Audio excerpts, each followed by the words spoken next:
നമസ്കാരം. ഞാനിവിടെ ചെയ്യാൻ പോകുന്നൊരു ന്യൂസ് റിപ്പോർട്ടാണ്.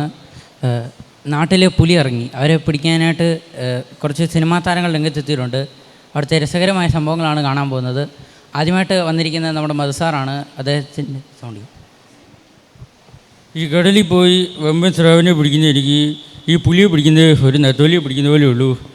ഈ പുലിയെ പിടിച്ച് അതിന് പുലിപ്പല്ലുമായിട്ട് ചെല്ലാവുന്നത് ഞാൻ എൻ്റെ കറുത്തമ്മയ്ക്ക് വാക്ക് കൊടുത്തിട്ടാണ് വന്നത്. അതുകൊണ്ട് ഈ പുലിയെ ഞാൻ തന്നെ ആദ്യം പിടിക്കും. അപ്പം ജോസ് പ്രകാശ് സാർ കയറിയെന്ന് പറയും, ഹലോ മിസ്റ്റർ മധു, താൻ ഈ ഉണക്ക വലിയമായിട്ടാണോ പുലിയെ പിടിക്കാൻ വന്നിരിക്കുന്നത്?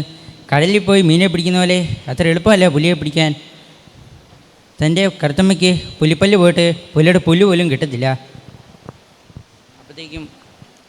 അപ്പോഴത്തേക്കും തിലകൻ സാർ കയറി എന്നിട്ട് പറയും, ഉവ്വ താരൊക്കെ പുലിയെ പിടിക്കും, നോക്കിക്കോ, പുലിയെ കാണുമ്പോൾ നീയൊക്കെ ബബ്ബ വെക്കും.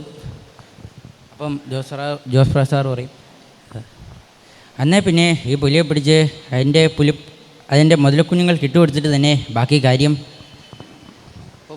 അപ്പോൾ പുലിയെ കാണും. അപ്പം ന്യൂസ് റിപ്പോർട്ടർ പറയും, പുലിയെ നമ്മൾ കണ്ടിരിക്കുകയാണ്, ആരായിരിക്കും ആദ്യമേ പുലിയെ പിടിക്കുന്നത് നമുക്ക് നോക്കാമെന്ന് പറയും. അപ്പോൾ ഒരു വെടി വെക്കും. ആ വെടി എന്നാ.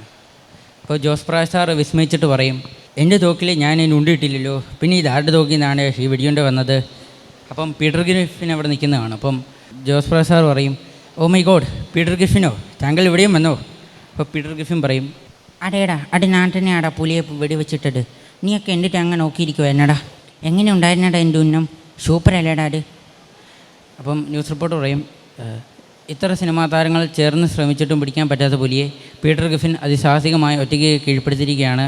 ഇതിനെക്കുറിച്ചുള്ള അഭിപ്രായം നമുക്ക് വെള്ളാപ്പള്ളി നരസിംഹൻ സാറിനോട് ചോദിക്കാം. അതായത് ഈ പുലിയെ പിടിക്കുന്നതിനെക്കുറിച്ച് എനിക്ക് അത്ര നല്ല അഭിപ്രായമൊന്നുമല്ല. എന്താണെന്ന് വെച്ചാൽ ഈ പുലിയുടെ നിറം ഒരുമാതിരി മഞ്ഞ പാടകമാണ്. അതായത് മഞ്ഞ കളർന്ന കാരണം എന്തേലും ചെയ്താൽ എനിക്ക് സഹിക്കത്തില്ല. അതായത് ഇതിനെതിരെ മുഖ്യമന്ത്രി ഒരു നടപടി എടുക്കണം. അതായത് താങ്ക് യു.